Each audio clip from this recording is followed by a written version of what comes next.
Hello students, welcome to our YouTube channel learn capsule. मैं प्रगति मांजरेकर।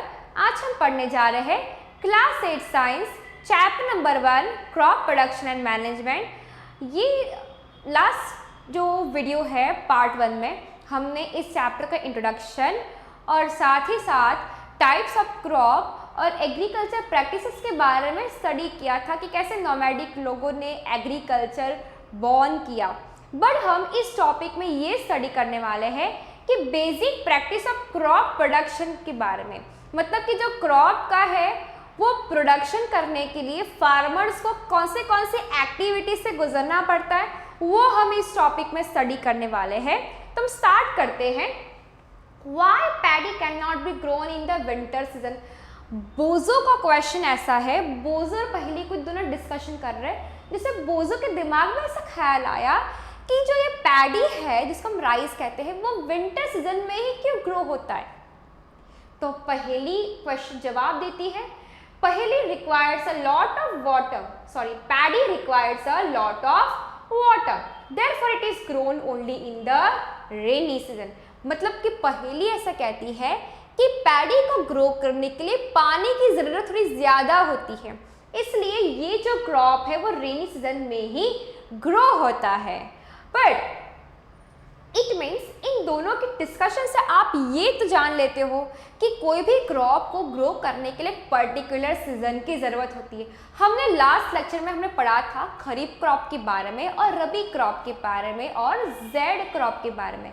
तो खरीफ crop के बारे में ऐसा स्टडी किया था कि जब खरीफ क्रॉप होता है वो रेनी सीजन के टाइम पे ग्रो होता है खरीफ क्रॉप में, जिसमें पैडी आ गया और कॉटन क्रॉप है, राइट। बट जब रबी क्रॉप है वो विंटर सीजन में ग्रो होता है, जिसमें आप एग्जांपल दे सकते हो वीट है वो रबी क्रॉप में आएगा, जेड क्रॉप में आप मैंगो और आइस एप्पल वो एग्जांपल है। इट मीन्स जो भी क्रॉप है उसे पर्टिकुलर सीजन में ही उसका ग्रोथ मतलब जो प्रोडक्शन होगा वो ज्यादा होता है, ठीक है।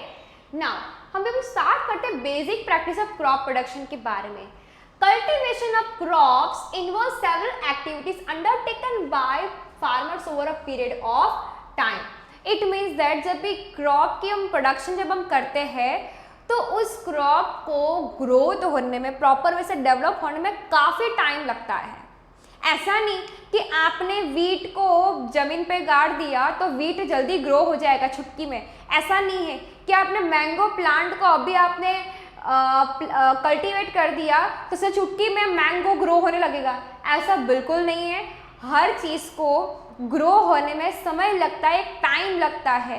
तो वो क्यों टाइम लगता है? क्योंकि वो जो फार्मर होता है उस क्रॉप की ग्रोथ और डेवलपमेंट के लिए पर्टिकुलर प्रोसेस करता है, जिससे वो क्रॉप है वो अच्छे क्वालिटी और अच्छी खासी प्रोडक्शन में उसका ग्रोथ हो। Okay, now you may find that these activities are similar to those carried by gardener even when you grow ornamental plants। तो ये जो एक्टिविटीज जो फार्मर्स करते हैं तो जरूरी नहीं कि सिर्फ कल्टीवेशन में ही होता है, नहीं, ऑर्नामेंटल प्लांट भी इस तरह के एक्टिविटीज से वो गुजरते हैं। ऑर्नामेंटल प्लांट को प्रॉपर वे से शेप और अट्रैक्शन मिलने में थोड़ा समय लगता है। तो फार्मर्स क्या करते हैं, एक पर्टिकुलर प्रोसेस उस पे अप्लाई करते जिससे प्लांट का ग्रोथ और अच्छी खासी डेवलपमेंट हो। इस एक्टिविटी को हम क्या कहते हैं? तो दिस एक्टिविटी और task is referred as agriculture practice. इस एक्टिविटी से जो फार्मर वर्क कर रहे हैं इसको हम बोलते हैं क्या? Agriculture practice.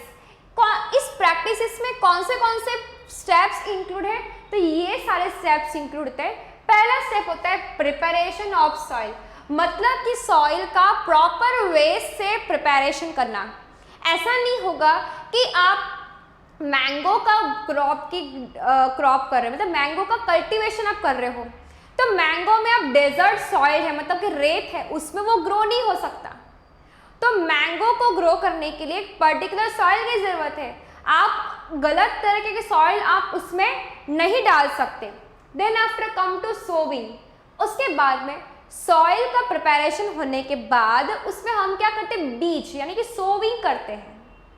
Then third process adding manure and fertilizer, उसके बाद उस बीज डालने के बाद भी उसमें खाद डालते, खाद सुना होगा, मैन्योर और फर्टिलाइजर खाद होता है। जो मैन्योर होता है वो नेचुरल प्रोसेस से बनता है और जो फर्टिलाइजर है वो केमिकल वेस्ट से बनता है।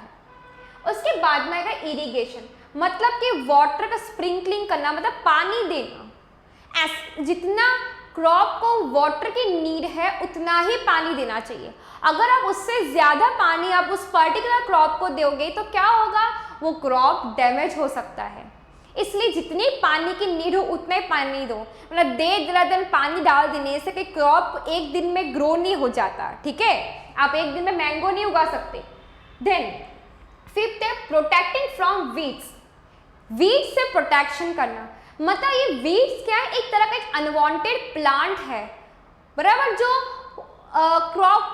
क्रॉप में जल्दी ग्रो हो जाते हैं। वो क्या करता है, वो क्रॉप का क्या करेगा, नुकसान पहुंचाएगा, क्रॉप का न्यूट्रिशन ले लेता है, क्रॉप की जगह ले लेता है, सनलाइट पानी सब ले लेता है, जिससे हमारे क्रॉप को नुकसान पहुंच सकता है। ये एक तरह का ना बिन बुलाए मेहमान जैसा है।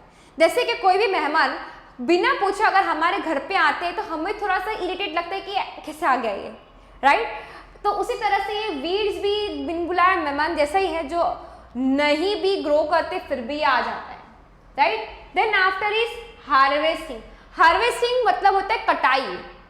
जब भी क्रॉप प्रॉपर वे से ग्रो होता है, फसल जब उगने के बाद क्या करते हैं, हम उसको कटाई करते हैं, हार्वेस्टिंग करते हैं, पर सही समय में करना ज़रूरी है। अगर आप गलत समय में आप हार्वेस्टिंग करते हो तो क्या होगा, वो क्रॉप बिगड़ सकता है, ठीक है।